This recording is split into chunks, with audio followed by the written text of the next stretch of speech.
के सामने फ्रंट पर शंख और चक्र बना होता है, या श्रीमन नारायण लिखा होता है, या श्री सीताराम लिखा होता है, या श्री सीताराम या श्री राधे श्याम लिखा होता है, उस घर में कभी नेगेटिविटी प्रवेश नहीं करती, कोई संकट प्रवेश नहीं करता। लेकिन आपके घर में ये कुछ ना लिखा हुआ। पहले के जमाने में घर में पहला चित्र, पहले लोग अपने घरों में चौपाइयां लिखवाते थे।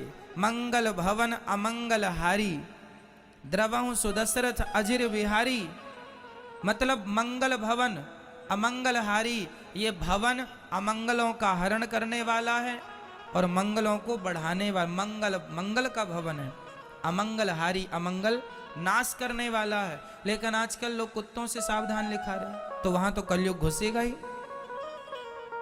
इसलिए नया घर, कई लोग नया घर बनवाते हैं, घर के छत में जूता लटका देते हैं। बताओ, इतना बड़ा घर लाखों लगा के घर बनवाए और उसकी खोपड़ी में जूता लटका दिया। इतना सुंदर श्रृंगार करें पार्टी में जाने के लिए और सब सज धज के फिर आप भी अपने ऊपर एक जूता लटका लें यहाँ, कैसा लगेगा? अच्छा लगेगा? लोग कहते हैं महाराज जी नजरौटा है, नजर ना लगे घर को। अरे मेरी माँ, जिनके घर में शंख और चक्र होता है, आप भी अपने घर में शंख चक्र बनवाओ बाहर फ्रंट पे, ताकि आपके घर में प्रवेश करने वाले प्रत्येक व्यक्ति को पहले किसका दर्शन हो? शंख का और चक्र का। जैसे भगवान, इसका कारण ये है कि ये जो चक्र हैं, ये जैसे भगवान श्री कृष्ण के सुदर्शन चक्र ने सारे दुष्टों का दमन किया, ऐसे ही जब आपके घर में शंख चक्र होगा तो चक्र का अर्थ यही हुआ कि जैसे भगवान ने समस्त दुष्टों का चक्र से दमन कर दिया, उसी प्रकार घर में घुसने वाली हर बुराई का शंख जी हमेशा के लिए, चक्र हमेशा उनका नाश करता रहे। आपके घर में कोई भी नकारात्मकता, नेगेटिविटी प्रवेश ना करे, चक्र उन्हें बाहर ही काटते रहे, इसलिए चक्र अंकित किया जाता है। शंख इसलिए अंकित किया जाता है, विजय का उद्घोष है शंख, है ना? शंख इसलिए बजाया जाता है खुशी के लिए। शंखनाद हो गया मतलब विजय हो गई, है ना? विजय का शंख बजाया जाता है। तो जिसके घर में सदा विजय का शंख बजता रहे, खुशियों का शंखनाद होता रहे, तो शंख और चक्र इसलिए घर में अंकित किया जाता है ना? ये शंख चक्र ताकि आप लोग दर्शन करते रहें। जगन्नाथपुरी के मंदिर में जगन्नाथ भगवान, देखो जगन्नाथपुरी के मंदिर में जगन्नाथ जी के मंदिर के ऊपर चक्र रखा हुआ है। आपने कभी गौर किया? जगन्नाथ भगवान के जो मंदिर के ऊपर चक्र है, वह भगवान का सच्ची वाला सुदर्शन चक्र रखा गया है। जब भगवान श्री कृष्ण धरती से जाने लगे अपनी लीला को पूरा करके, तो भगवान ने उस चक्र को वहां स्थापित कर दिया था, अपने चक्र को। उस चक्र के टुकड़े पर बड़े बड़े वैज्ञानिक रिसर्च कर रहे हैं कि किस धातु का है, किसी को अभी उत्तर नहीं मिला। तो ये चक्र है। यदि आप मंदिर में भगवान का दर्शन ना कर पाए तो कोई बात नहीं, अपने घर में ध्वजा लगाइएगा। ध्वजा में से झंडा, लाल कलर का झंडा, भगवा कलर का झंडा, झंडा लगाना चाहिए। पीला भी लगा सकते हैं, है ना? झंडा क्यों लगाया जाता है? झंडा ऊंचा रहे हमारा, है? तो झंडा इसलिए लगा, हर देश का एक झंडा होता है ना, हमारे देश का तिरंगा है। उसी तरह आपके घर में एक झंडा लहराता रहे, भगवान के नाम का झंडा, ताकि आप जैसे वो झंडा लहरा रहा है, उसी तरह आपके जीवन में आपकी खुशियों का भी परचम लहराता रहे, खुशियों का, विजय का, आपकी जय जयकार का परचम। इसलिए घर के ऊपर एक झंडा, पहले वो झंडा भगवान को समर्पित करो, भगवान को स्पर्श कराओ और फिर घर के ऊपर उसे लगाओ। लेकिन आप लोग जूता लटकाते हैं उल्टा,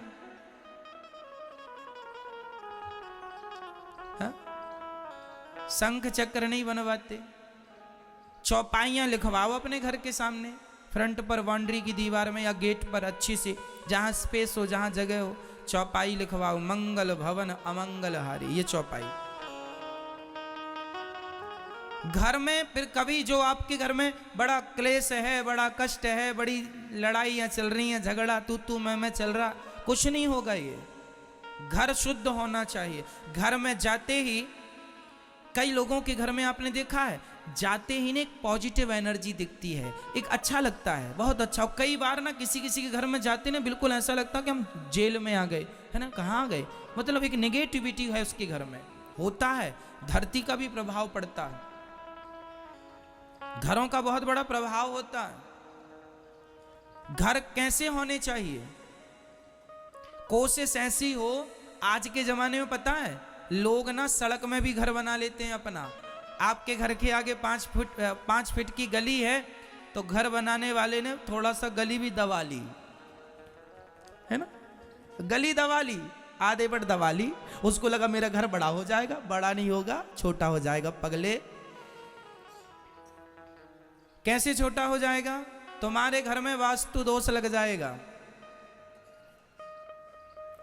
उस घर में वास्तु दोष काम नहीं करता। हम जब बता रहे हैं आपको, जब भी घर बनाया करो तो कोशिश ये हो कि घर के चारों तरफ थोड़ी थोड़ी, भले 2-2 फीट जगह छोटी हो, पूरे घर के चारों तरफ घर की जगह छोटी हो, घर की परिक्रमा लग सके। जिस घर की परिक्रमा लग रही है, जिस घर में चारों तरफ भले 2-2 फीट की जगह छोटी है, उस घर में कोई वास्तु दोष नहीं लगता,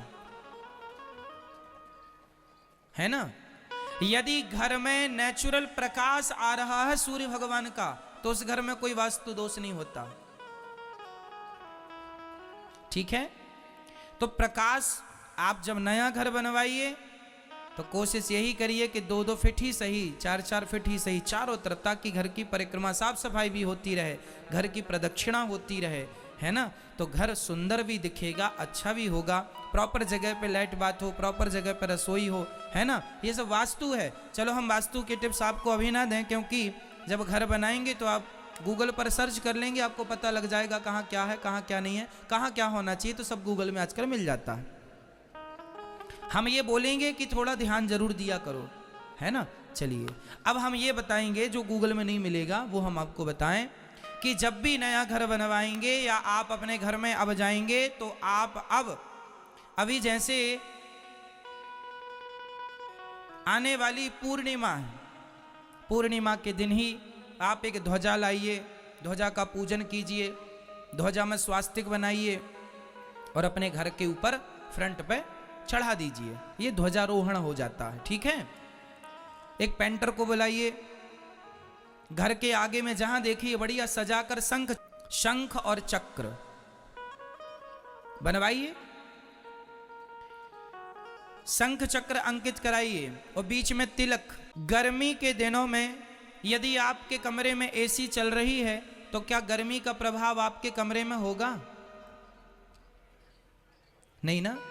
कितनी भी गर्मी हो, टेम्परेचर 50-55 ही क्यों ना हो, पर आपके घर में कमरे में एसी चल रही है बहुत देर से, कमरा बिल्कुल ठंडा है, इतना ठंडा हो जाता है कि रजाई भी, कंबल भी ओढ़ना पड़ सकता है, हाँ या ना।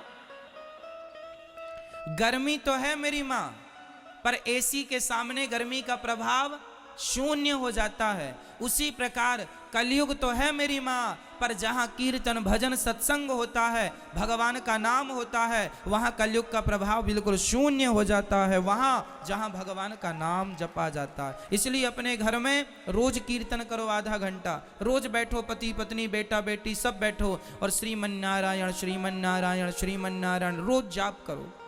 आपके घर में कलयुग नहीं प्रवेश करेगा, बच्चों की बुद्धि निर्मल होगी, आपके काम करने में मन लगेगा। जो आप परेशान हैं, उजड़े से रहते हैं, खिंचे रहते हैं, चिड़चिड़ापन होता है, सब समाप्त हो जाएगा। एक प्रसन्नता आएगी, चेहरे पर मुस्कान बनी रहेगी, सदा होठों पे मुस्कान बनी रहे, है ना। इसलिए तो हम लोग दिन रात मेहनत करते हैं, आप लोग दिन रात काम करते हैं, पैसे कमाते हैं, दिन रात घर से दूर रहते हैं, काहे के लिए? इसलिए ना कि कुछ मुस्कान आपके होठों पे आए, आपकी पत्नी के होठों पे, आपके बच्चों के होठों पे मुस्कान बनी रहे, खुशियां बनी रहे। अरे खुशियां पैसों से नहीं आती, भगवान का चिंतन करो, समर्पण करो तो खुशियां बढ़ेंगी। लेकिन आप खुशियों का गलत ही अर्थ लगाते हैं। आपको लगता पैसा आएगा तो खुशी आएगी, जिनके पास बहुत पैसा है खुशी नहीं है। क्यों? इसलिए समय निकाला करो मेरी माँ, और भगवान का अधिक से अधिक चिंतन किया करो। तो आप अपने घर का, यदि घर के आगे लिखवाए हैं कुत्तों से सावधान, उसे हटाएंगे और उसकी जगह पे लिखाएंगे मंगल भवन अमंगल हारी, द्रवहु सुदशरथ अजिर बिहारी, ये लिखवाएंगे। ठीक है? आप